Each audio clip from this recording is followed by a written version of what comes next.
Hey there! So I filmed an introduction for this video, but unfortunately I lost the audio, so here we are.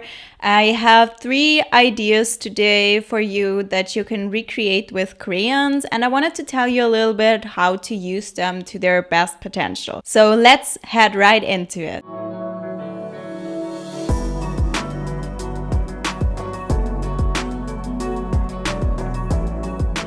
Here's a little trick to draw a landscape and make your life a little bit easier. Just transfer the picture onto a paper and glue it down a little bit better than I did because it was moving around a bunch and it didn't look perfect, but it doesn't have to look perfect. This is just a starting point, so this is gonna help you with knowing where to put things basically. And so I allowed myself to do this. There's no cheating in art, so here we go. Trace this onto there so we have a starting point. And I also did these swatches of all of the crayons that I have. I have the Crayola basic set, some crayons from Ikea, and a few ones that were free at an exhibition. So I have a few different ones, so I did the swatches and referred back, as you can see here. And I started off with the flowers, and the goal with crayons, or the most important thing to do, is that you don't push too hard immediately. So with the first layer, just very lightly draw on there, and then you can add on. I was actually surprised how well I could layer the crayons. By the way, I'm using the Canson XL Mixed Media Sketchbook, and it works really well with crayons. I usually don't like the paper too much, but for crayons it works really well. I just did 1 page per crayon so that on the opposite side there is no picture, because it rubs off to the other side when you close the sketchbook. But other than that, it works really well, and you can see here I did a bunch of layers. I started with a very light layer. I was always looking at the reference picture and checking where everything is and the basic colors. I changed it up a little bit, but I was referring back to it. And you can see here I was able to get a very, very dark shadow that still has a blue tint, and you can see some white through it. It's never gonna be completely perfect, and that's okay. Those are crayons, but you are able to achieve quite a lot with them. I was really surprised, and I loved playing around with them. You can see I built up the layers.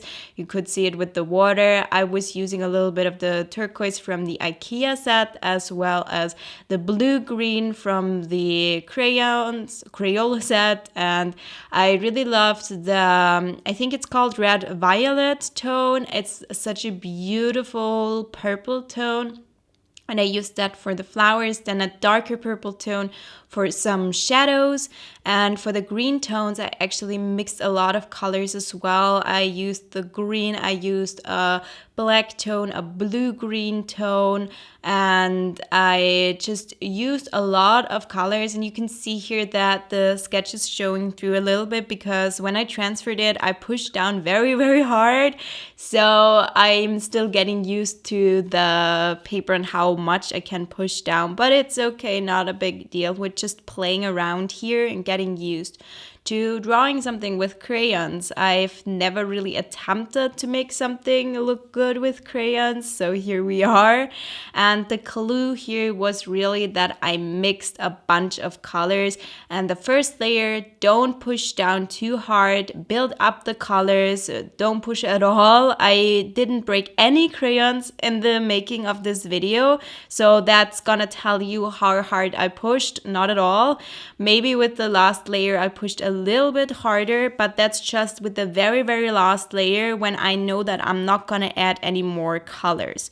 So I'm coloring in basically all of the houses, and I'll try to leave the link to the reference picture. It's a royalty-free picture, so you can use it as well, and just check with it what kinds of colors there are. I changed it up a little bit so it looks more the way that I want it, with the colors that I like, but it was pretty colorful to begin with, which is why I picked the picture. And I colored everything in in and build up the layers. This is sped up a lot, but if you do this, take your time.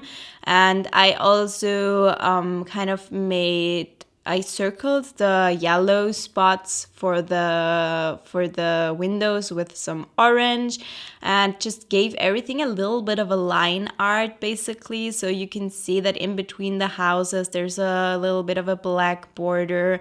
I tried to add in a few shadows, and I think it went pretty well. I wasn't expecting the crayons to work that well, and I was almost exclusively using the Crayola set, other than the turquoise tone, I think, and maybe a couple times I used the different black tone, but that's mostly the Crayola set, and I think that it has better quality than the Ikea set. I was actually surprised by that, but then also not, because Ikea is a furniture store after all, but I just wasn't sure what to expect from Crayola crayons, because I did not grow up with them. We don't have them here in Austria. I bought those when I was in the US a few years ago. Here you can see the result of the first picture. And I was just really surprised that they're that good. I just didn't expect them to be that good because they're children's supplies. But I was having a lot of fun with this. And I think one of the important things is to have this playful approach to them. Don't try to force a complete masterpiece. You're not going to have fun with crayons. But if you want to doodle around and enjoy the process of it, and maybe even get out of some art block, I think they're a great tool, because I was not expecting from myself to create a masterpiece. I was just playing around, and those are crayons after all. So I was in a really good mindset to just doodle around. And that made it so much fun, to be honest. So here you can see I'm doing clouds on this page, and they're all very similar. I did a lot of colors for the clouds and layered it a lot. The first layers are super light, and then I push harder and harder gradually with the layers that I build. And I also put a little bit of a sun here, and I wanted it to have all of the colors that are in the clouds reflected in there as well. I was just trying really hard not to get green there. I don't like green in the sky. There's no green in the sky. Have you ever seen a green sky? I think it's the only color that you never see in the sky. So I was really making sure that the yellow from the sun would not mix with the blue from the sky and create green. So I did this kind of thing around the sun to have different colors here. And you can see that I built up the colors a lot. So with the clouds, I started with the yellow, added in a little bit of orange, then the red purple, I think it's probably my favorite color from this set now. I used indigo for the shadow, as well as a blue-green tone, and then I outlined everything with the indigo, and I also did a second outline that you can see here with the purple tone, and that really gave it all of its definition. And also with the sun, I was building the colors gradually. Same with the sky. I even mixed in a little bit of indigo into the sky, I think. So I got a lot of different blue tones in there as well. And here you can see it again, yellow, orange, then the purple tone. I even went over the yellow parts with the purple tone a bit, and it desaturated it, but did not make it muddy. And I think that's amazing. I was not expecting that. I was expecting the yellow and purple to mix into a very ugly brown tone, but didn't happen. It just desaturated it a little bit, and that was exactly what I wanted. So I really played around with all of the layers here. And when you think of crayons, I don't think that you assume that you can build up colors and the layers and that you can mix so many colors, but I really loved that because that makes it look so, it gives it so much more dimension versus when you were to just color in the clouds in just one color. You can really make this pop by mixing in so many colors, and you will see that as well in my last piece that I'm gonna be doing for this video, where I really mixed different shades of color. And you can see the third layer of the sun now, it's really popping. And then with the clouds up there, I wanted to have them be yellow on the bottom as well, because the cloud is behind that. And so I started with the lighter tones again, then purple, then the indigo. I think I also added a little bit of blue-green. Yeah, here I added that in as well.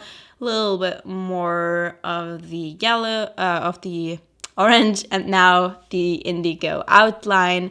And those are not realistic clouds, obviously. I was really just playing around with this doodly kind of style, and it's more of a cartoon look, I would say, but I really like that I was able to fit so many colors into one cloud.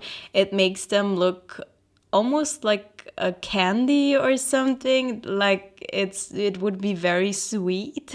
And I added in a little bit of black on the bottom to add some shadows, but here now we're reaching the point where you can't really add more layers anymore. So now I'm doing a little bit of an outline for the page because I thought that it would frame it nicely. And here's the second page that I did for this video.